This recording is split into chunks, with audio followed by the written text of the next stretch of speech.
You're listening to Popcorn and Politics. What's the real deal? Hosted by Audrey Bell Kearney and Derek J. Wilson. Asking the hard-hitting questions you want answers to. From political leaders and political hopefuls from around the world.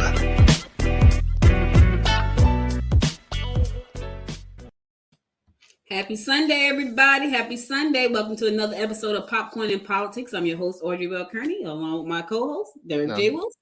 Derek J. Wilson. How y'all doing today?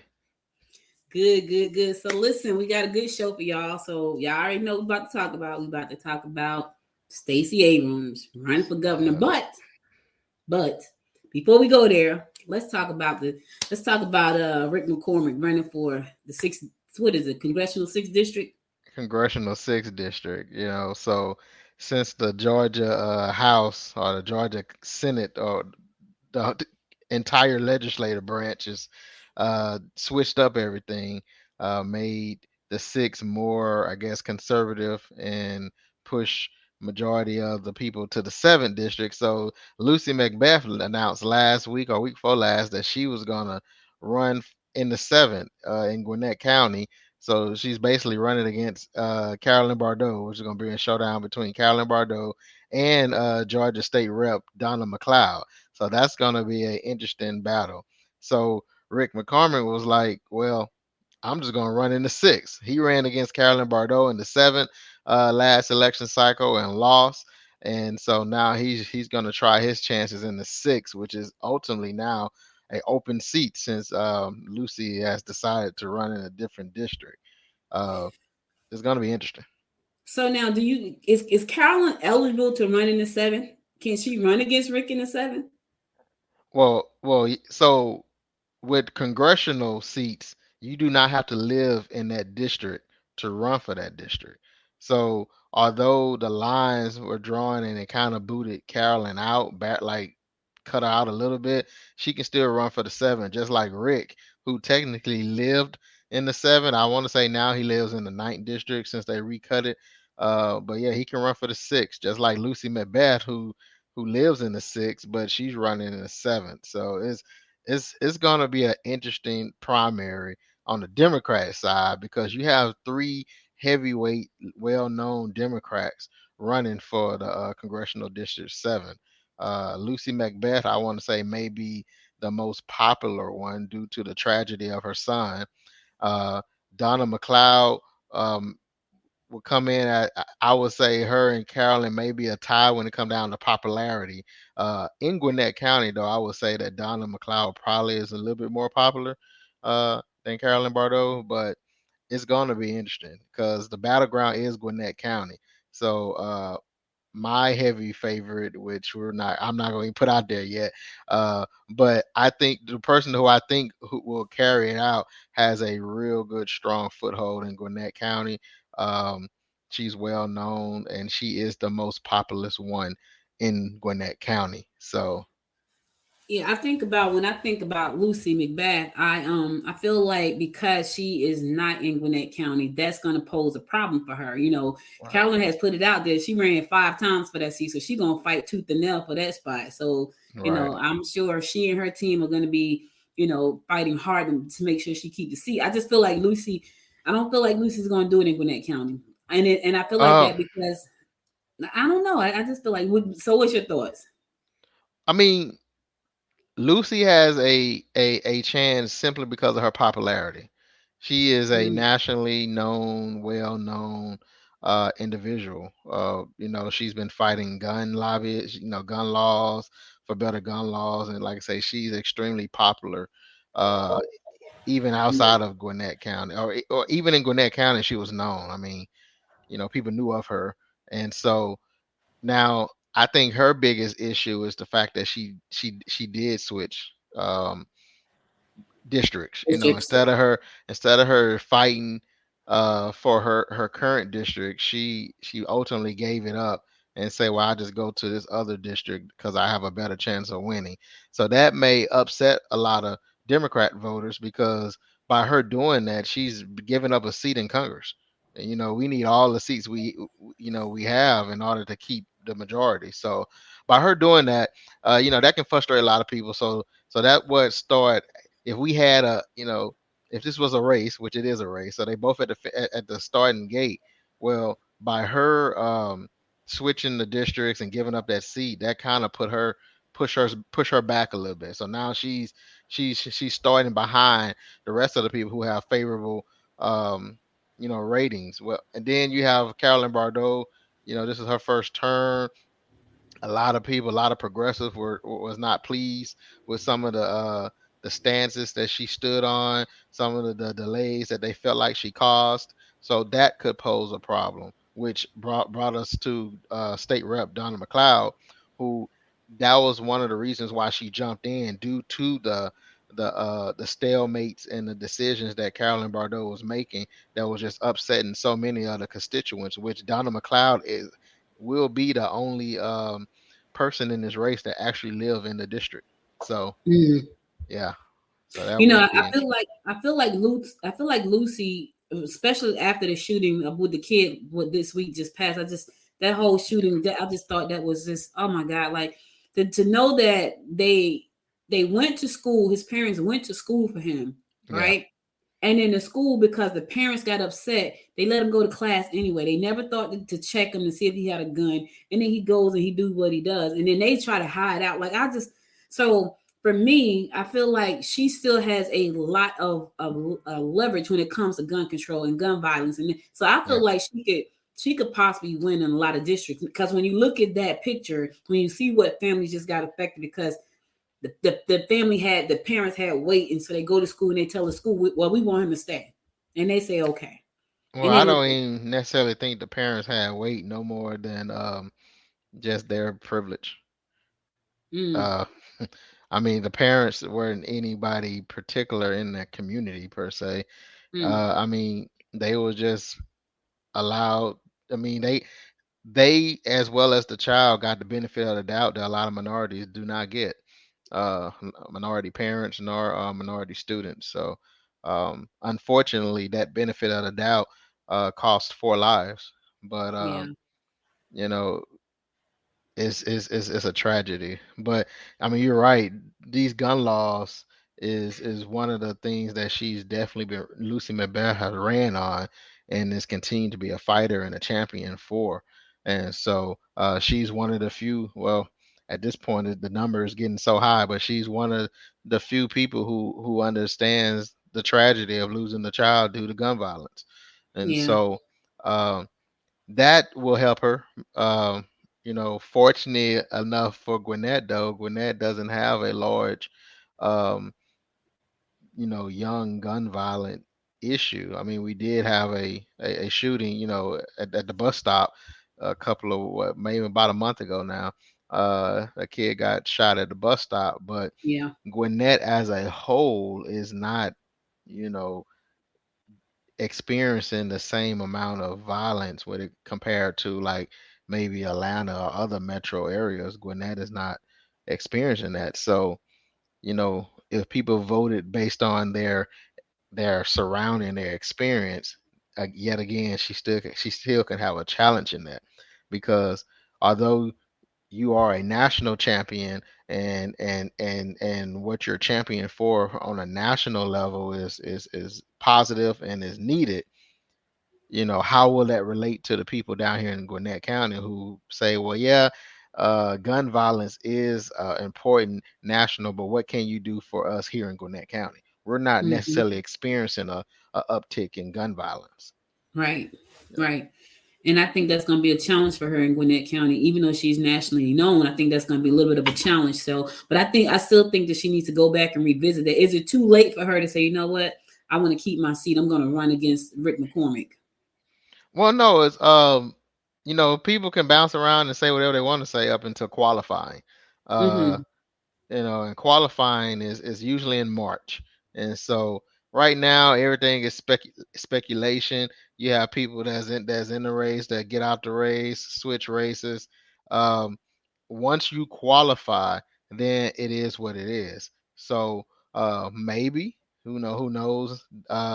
Maybe she will consider staying in her seat and try to run for her seat and leave it between the Guanetians, or who knows? But Now that you have a heavy hitter that's just joined the statewide ways in Georgia, you know that can drive our votes. Now, if she has a primary, then it wouldn't matter because I don't think Stacey nor Warnock have any viable, or I ain't gonna say legitimate, but any person that's strong enough to beat them in a primary. But in a general election, they definitely can bring out the vote because still remember, Senator Warnock is on the ballot, and Mm-hmm. so now you have Senator Warnock as well as Stacey Abrams. It will be a high turnout in November, Mm-hmm. so maybe she will consider that, and hopefully that'll help her. But the way they drew her map though is her district is outrageous.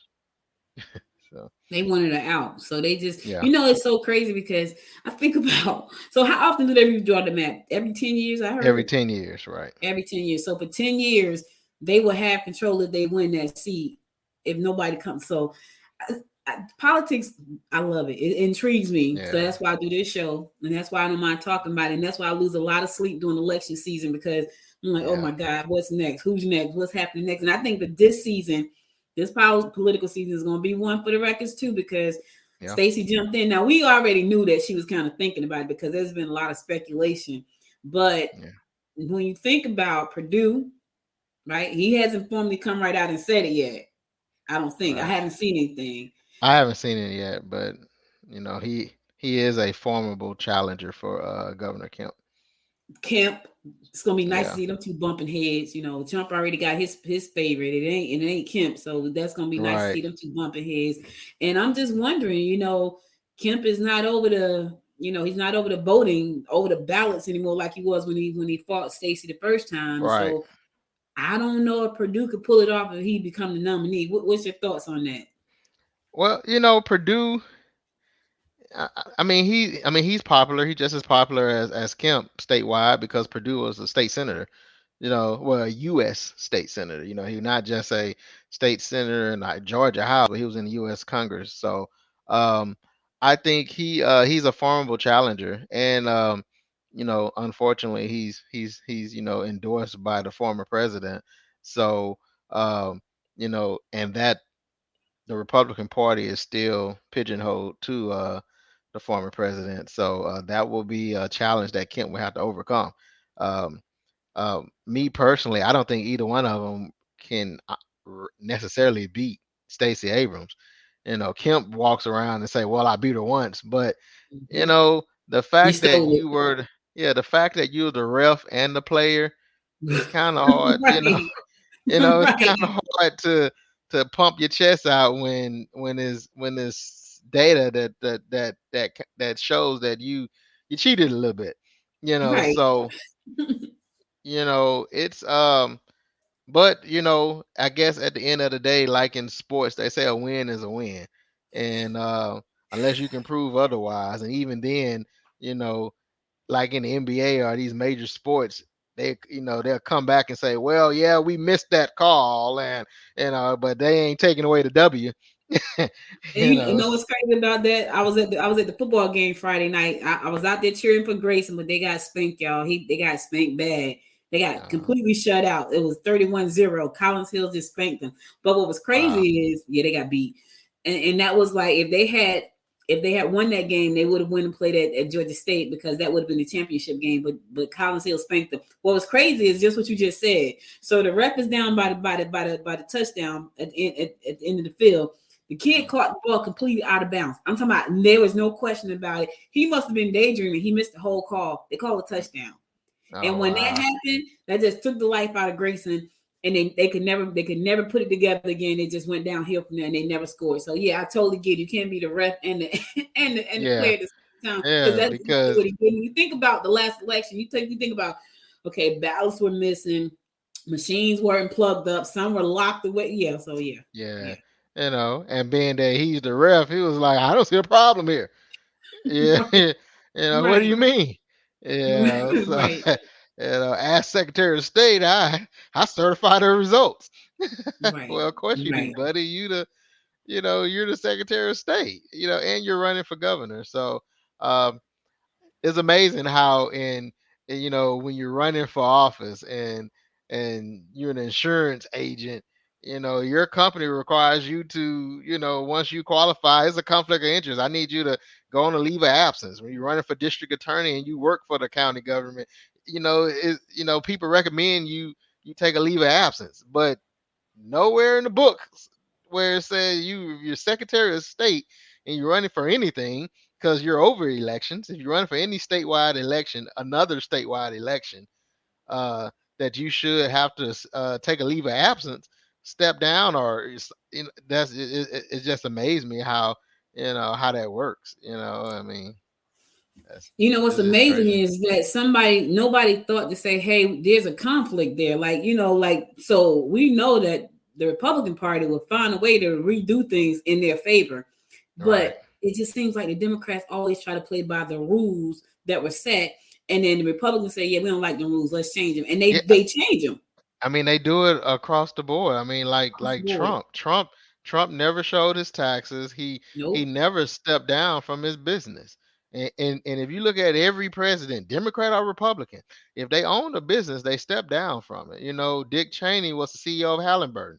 You know, Yep. he was not the CEO when he was vice president. George Bush was you know, overall and all this and that. They stepped down from their businesses, you know, and they provided their taxes. So it's not necessarily a Republican thing, but now that, you know, the former president done basically say, you know, I'm gonna do what I want to do, and you know, oh, we're gonna take you to court, take me. Right. Right. Take You me. know, you know, it's like, you know, I got to a point in my life when situations get out of hand, and I'm gonna call the police. Call them. You know, when you're not scared, you have nothing to hide, or when you just know that you can beat it, I guess. And so that's how the former president was. Well, we're gonna take you to court. Take me to court. You Yeah. know, do it. And eventually they won, but by the time his taxes were released, he was out of office. Right. Or he was in the Right. oh, it was like the last months of his, you know, Yeah. his administration. So it's like this man done fought for 4 years, and y'all, you know, 3.5 years in the last 6 months. Y'all, oh look, we won. He done won, and it Yeah. almost ran. Well, not almost, but could have won a second election. You know, it's just amazing. But Democrats would never pushed the envelope like that. You know, if a Democrat would have done that, I mean, mind you, a Democratic president got impeached for lying about an affair. Right. So an Right. affair, that's at bare minimum a personal issue. You know, people say, oh, Yeah. that's abuse of power. Okay, I give you that, but you know, the former president done way more than that. You know, and it's just amazing how, you know, how we bend. And for the, you know, when the Democrats get in party, we have to bend and flex for the Republicans. But when Republicans get in party, they just do whatever they want to do. And then, you know, it's just amazing. Totally amazing. So, what do you think some of the things Stacey can do to make her campaign strong? I know she has I'm sure she's going to raise a ton of money if she hasn't already. But money doesn't necessarily mean you're going to win, because we've seen people raise a lot of money and they still have not won the election. So that Right. doesn't necessarily mean you're going to win. What do you think she can do different in this election that she didn't do in the last election? Because that's going to be interesting to see. I mean, you're asking how to make a tank stronger. I mean, I mean, I think Stacey Abrams in this past 4 years, or the past 3 years now, next year be 4 years, I think she she did what she needed to do to make her campaign stronger. After she lost, uh, she, you know, she didn't go tuck her tail, she didn't go hide. Actually, she never conceded. Put that out there. So you know, this is she I love her speech when she said, "This is not a concession." You know, and her favorite line is, "To be clear, Mhm. this is not a concession." So from that speech going forward, she did what she said she was going to do. I'm going to fight for voter rights. I'm going to fight for this and that. And throughout the country, not just the state of Georgia, throughout the country, Stacey Abrams has been a huge benefit. And Stacey Abrams get if not all the credit. She gets majority of the credit for turning Georgia blue for the presidential election last year. Her organization in the state of Georgia alone has registered over, I want to say, 500,000 some odd people to vote. I mean, Stacey Abrams could technically, I feel so strong about her candidacy that she can do what she did. Announce that I'm running. Don't have to do anything more than that. Continue doing what she was already doing, and she can ease into this election. If Stacey Abrams was on the ballot in 2020, she would have won. Mm. You know, Mm-hmm. because mind you, since the 2018 election, Stacey Abrams' name has popped up for vice president of the United Yes. States of America. Stacey Mm-hmm. Abrams' name has popped up as one or two of the senators of the state of Georgia. Stacey Mm-hmm. Abrams is oh, hold on, I forgot. First she was Stacey Abrams for president of Mm-hmm. the That's United true. States. Then she That's was true. Stacey Abrams for vice president, Yeah. and then she was Stacey Abrams for U.S. senator. And Mm-hmm. so, and then, so those are the people that the offices that people wanted her to run for. And then Stacey Abrams did the Democratic response for the State of the Union. Stacey Mm-hmm. Abrams has been keynote speaking all events all over the country. She was nominated for a Nobel Peace Prize. And Yeah. mind you, all this is between 2018 and 2021. Yeah. Yeah. Not Yeah. so I think Stacey is if she wasn't a formidable opponent for whomever the candidate is, or she wasn't for Kemp in 18, she's definitely a formidable candidate for whoever it is in 2022. And they have to, and they better come correct. And I don't know who Kemp maybe is the only one that have a slither of a chance, but I don't see any other candidate that's out there that can beat Stacey Abrams. Maybe the former president himself will have to be on the ballot to have a chance. Oh God, don't put that out there. Please don't. He might move to Georgia. Please, please. We'll have a Mar-a-Lago somewhere over in Kanye or somewhere. Please don't put that Yeah. out there. Well, he Because can't do that because he has a open case here. For what his does that election. matter? Does it, he writes his own rules. Does that even matter? Well, it matters enough that he left his home and moved to Florida. Trump is born and raised in New York. Yeah. So Yeah. the fact that this New Yorker who's famous for being a New Yorker moved, that tells you that he know that he's not as invincible as he may feel like, as he publicly portrays. Mm-hmm. That was a smart move because if he would have went back to New York 9 times out of 10, he would have had some state charges against him. Speaking of New York, we see that Chris Cuomo got the knife. Yeah. I like Chris. My mother used to like watching him. She used to love watching, and I think she just liked him because she thought he was cute. She like, I like him. She used to watch him all the time. She did, and I said to her, you just like him because you think he's cute, don't you? Because she would watch a show. But he got the knife, and I'm wondering how much of that do you think had to do with everything that his brother has put some dirt on the name with all the stuff that he has put out there that it is. Well, I do find it interesting that all this happened after the whole COVID shutdown and how the governor was like leading the forefront. People was listening to him over the former president, and I just find it interesting. I mean, a lot of these people who out the blue, all of a sudden they have dirt or they start getting in trouble is always a conspiracy theory linked to it. Perfect example. Bill Cosby supposedly was trying to purchase NBC, and then all of a sudden, he's a serial rapist. Things of that nature. So, not saying that he isn't a serial rapist, but I believe that. Well, we all know that people know information about people in general, and they hold on to it until they feel a need to release it. And I'm not saying that what he did is right, but same thing like said to bring it back to politics. Like I tell people during the 16 election or whenever it was when Hillary, 16, Hillary and Trump and everybody, and all of a sudden people awoke and they got all this information about Hillary Clinton, and it's like this information is not new. This is, this woman been in public life for 30, 45 years.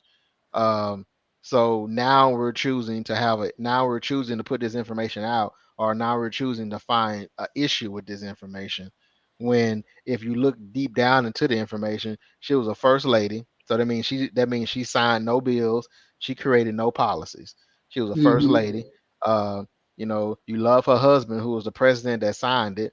You love the new guy who's the president now. He was the one that wrote the bill, but she got thrown under the bus. And Mm-hmm. so why was that? Because the whole goal was to make sure Hillary Clinton didn't succeed. And I Mm-hmm. and I use that as an example as so in those situations with the Comos or in other situations that happen where where out the blue all of a sudden this information has already been known or is known within the industry or the community, and then now it becomes public knowledge is an issue because maybe they was stepping too far out of line. And um and so I feel like that's what it was. I tell everybody, read a book. Speaking about this book, former Senator Bob Dole passed away today. Yeah, And heard that. yeah, he was 98 years old. Ooh, And yeah, they got some real good health care, don't yeah. they? And so there's a book about the 1996 election, about Mm. in between, Bill Clinton and Senator Bob Dole. Mm-hmm. And in that book, so mind you, this is before the Monica Lewinsky scandal. Fiasco. Mm-hmm. And so, but the Clintons have never been quote unquote scandal free.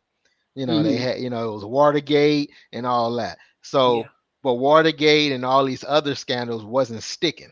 And in that Mm-hmm. book, and this book came out prior to the Monica Lewinsky scandal, and the book stated, and I'm paraphrasing because I don't. It's been years since I read the book, but it stated that the Republican Party will have to, in order to beat Bill Clinton, they would have to find something that would detriment his character, because Mm-hmm. Bill Clinton was well liked, loved, and they Mm-hmm. would have to Mm-hmm. find something that was detrimental to his character in order for them to win. Obviously, they didn't Mm. find it before he won, but I found that interesting that I read this. So now I read the book after the Monica Lewinsky scandal. The book came out. I was a kid. I read this book in high school. The book came out when I was in elementary. So Wait. So listen, y'all. Listen here. Derek said he read that book when he was in high school. He's been in politics forever. He said so in high school, all I wanted to do was chew gum. That's what I did. Chew gum in high school and chase boys.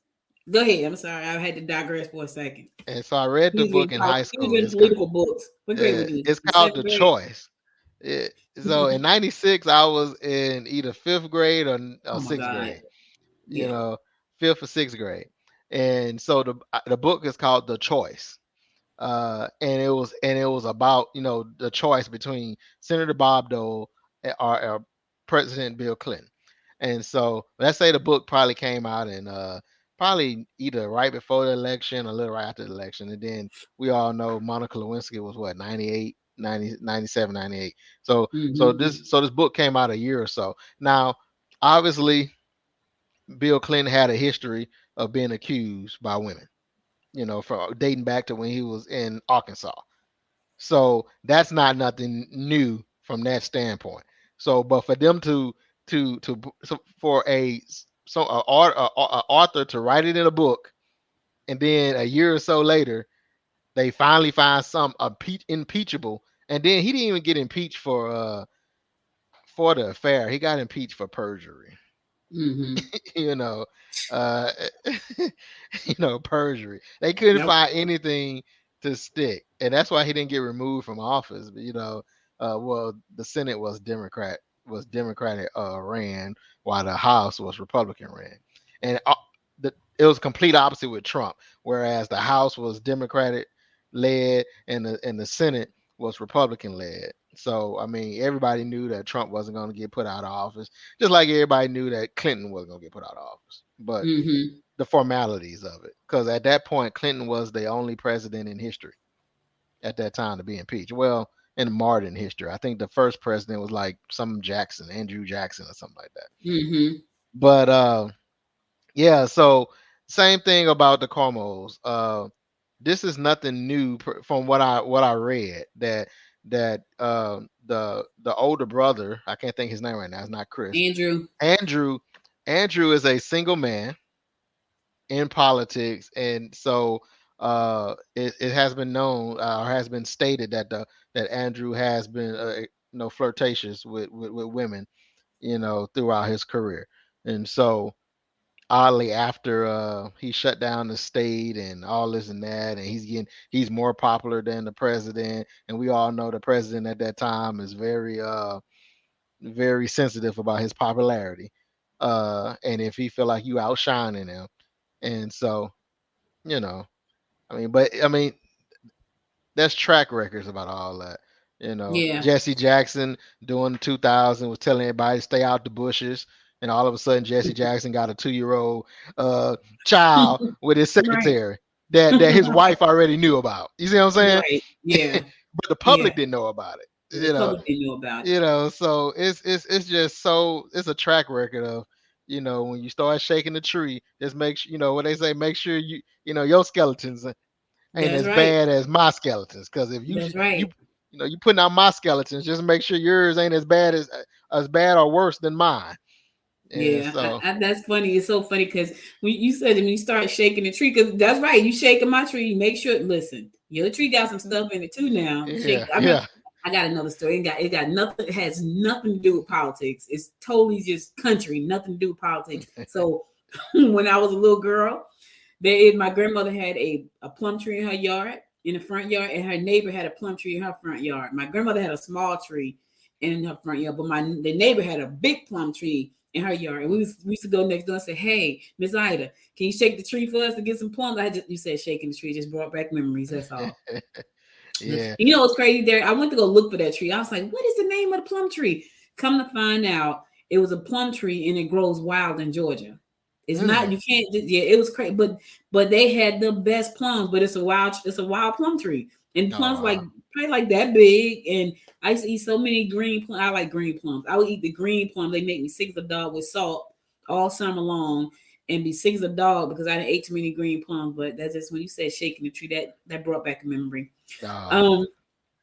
It's totally not political, y'all. Now it depends on how you look at the situation, Right. No, I'm just kidding. Don't shake somebody else's tree if your tree ain't looking right. That's right. right. That's right. Even if your tree losing some plums on it, don't be over there shaking other folks' tree. It can get back to the person. We just trying to help y'all out, especially for those of you who are thinking about running for office. Little light. I get it. Yeah. So not trying to scare you not to run for office. Just be aware of your situations, and if you're okay with it and you think everybody else will be okay with it, step out and take that leap. It's so funny, Derek, because I have often thought about getting into the political game often.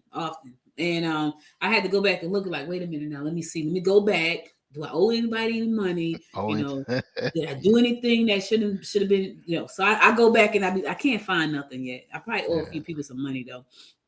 So and you have to check your social media and make sure that, although you thought something was funny, make sure it's not offensive, and to remove it. And if you did offend someone, make sure you apologize. Those things. I mean, that's just human nature. But always, when you're trying to do better trying to do better for yourself and do better for your community. I mean, it's good to. I mean, even in 12 steps of recovery, one of the steps is righting the wrongs or something of that nature. For the record, I've never been in the 12 steps. I was waiting for you to kind of clear that up because you always in politics. Like, wait a minute, now he was in a 12-step program, y'all. but my history is not a secret. I mean, my mom my mom was a drug addict growing up, so Mhm. I personally never been in it, but I guess you can say I have been in it because I've been to the counseling and I mean, I can tell you at one point I used to be able to tell you the steps. Mom, what step you on? So, Yeah.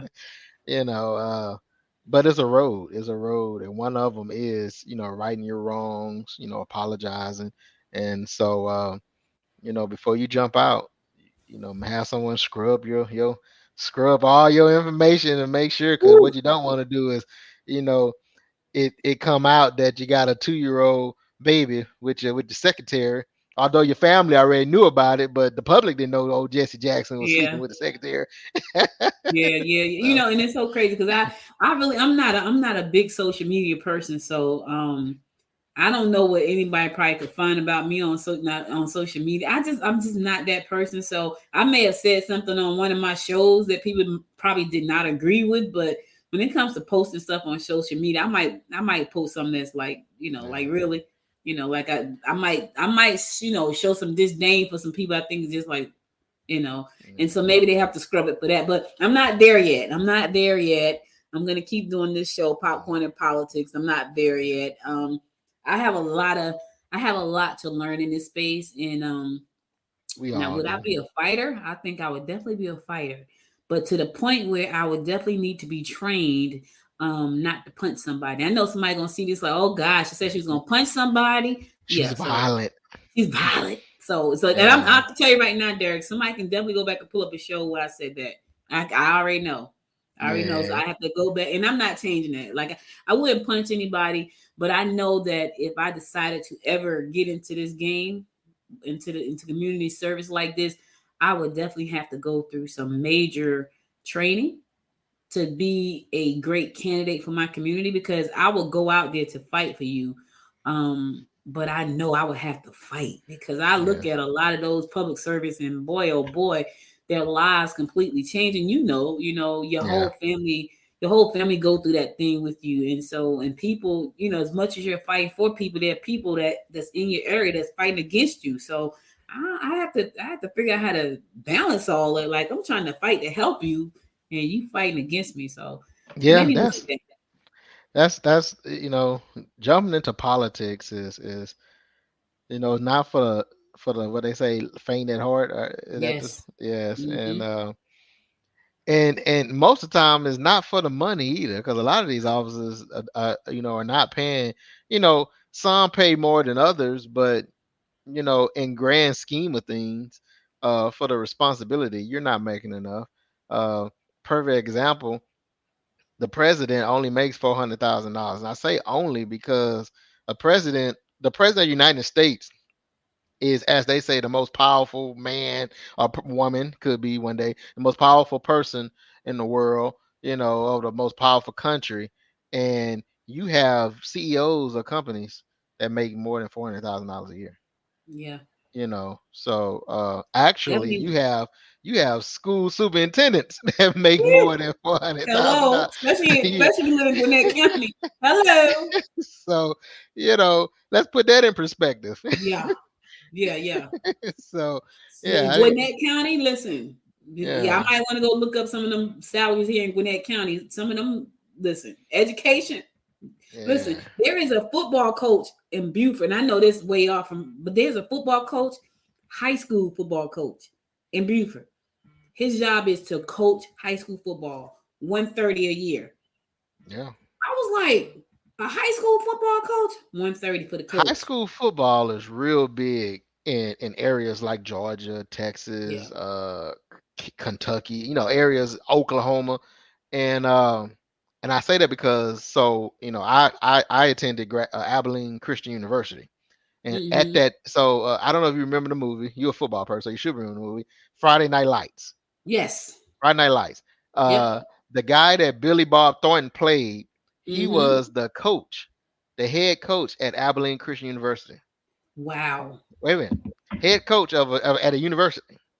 Wow. After the movie came out, I didn't follow to know how much money they offered him, but he left the university and went back to the high school as an athletic director.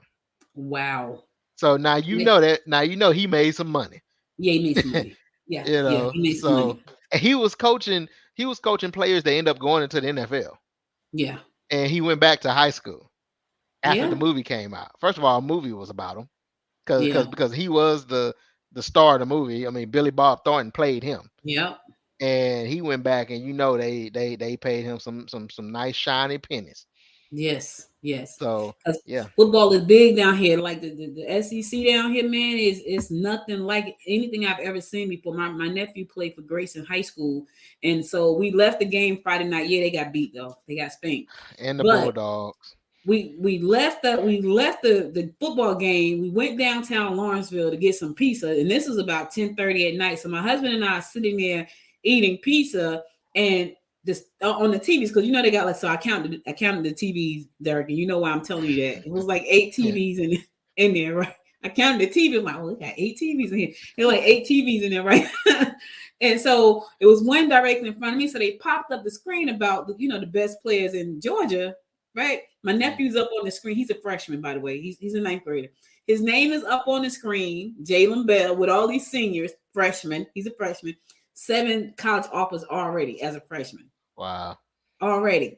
And so it is big down here. He's going to be playing in the Adidas game in a couple of weeks. So I got to figure out where that is, because I think I'm going to be on the highway so I can go to that game. But football is big down here. And so and one of my brother's friends came down from Jersey, and they be like, every time they come, they're like, man, this is a high school, because it's not like that in Jersey. I mean, here in Georgia and the Southeast altogether, people take football very seriously. In Jersey, they take it serious, but you don't get the support these kids get down here. And so when they come to visit and they went to the games with us, they were like, so a couple of weeks ago, the TV camera was there. So the guy said, he came from Jersey, said, are they on TV? And my brother's like, yeah, they're on TV. ESPN2 or something like that, yeah. Like, yeah, they're on TV right now. So anyway, listen. Football is big in the South and Midwest. It's huge. It's huge. I got my nephew coaches at Florida State, and my baby nephew plays for Grayson High School. I think my brother, who was supposed to be in retirement for a second, and that's been like a year. I think he's about to come out of retirement to coach high school again. So we like football. And that's what I meant. High school football is. I remember at one point, because I think somebody beat them. I remember at one point it was a stadium built in Texas that was like $57 million, and it was like the most expensive high school stadium ever. And then somebody else in Texas, so one was in the Houston area, then one in the Dallas area, like, yeah, we can beat that. It's like $67 million, and that was back in 14, 15. So I think a high school stadium probably go anywhere from almost to $100 million for a high school stadium. Well, I can tell you this, Buford High School, the high school itself, I don't know if you've ever gone there, but that high school alone is like $85 million. It has 2 football stadiums. It's like a college campus. That's why the coach make $130,000 or more a year, because the freaking high school looked like a college campus. And they said that high school was one of the most expensive high schools in America, if I'm not mistaken. Yeah. Well, it looks like it. Trust me. I went up there and I'm like, oh, this is beautiful. It is lovely. Yeah, I got to go. Yeah, you got to check it out. Take Michael over there. He might want to go. He might want to transfer over. That's a height for you, but I don't know. He might be saying, I want to go there. Yeah, I go by myself. I can't take him. Okay, yeah, don't take him because it's beautiful. I ain't gonna even lie. They make it a business trip. Yeah, business trip. So listen, guys, we gotta go, but we'll be back again next Sunday to bring you more popcorn and politics. One day we're gonna eat some popcorn. We just haven't gotten around. Listen, we ate more popcorn before we launched the show. Trust me, before we launched the show, we were killing popcorn. That's how the show got its name. Popcorn. And we haven't eaten any popcorn since we started this show. But in the planning stages, Derek's daughter got a big bag of popcorn. She was taking pictures. I had like 3 big, I'm talking about big giant bag like this of popcorn. Yes. Haven't eaten any popcorn since we started the show, but don't worry. We're going to eat popcorn pretty soon. So remember, this show is streaming live on American One Radio. It's also streaming live on LinkedIn, Facebook, YouTube, Twitter, and Roku. So you can catch us every Sunday at 1 p.m. live on all of those platforms. And if you miss any episode of the show, always go back to popcornandpolitics.com and listen to our past episodes there, and follow us on all our social media. So thank you again, Derek, for co-hosting me as always. We'll be back again next Sunday to bring you more popcorn and politics, my good friends. And Want to give any closing remarks before we shut it down? No, have a good one, and happy holidays. Happy holidays. We'll be back again next Sunday. Until next time, my friends, make it a great day. Bye, y'all.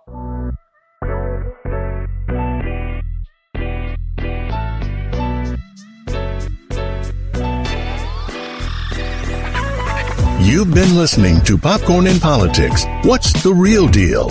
Hosted by Audrey Bell Kearney and Derek J. Wilson. Be sure to subscribe to the show and share it with your family and friends. To support the show, visit us on the web at www.popcorninpolitics.com. Connect with us on Facebook at Progressive Popcorn and on Instagram at Popcorn Politics Podcast.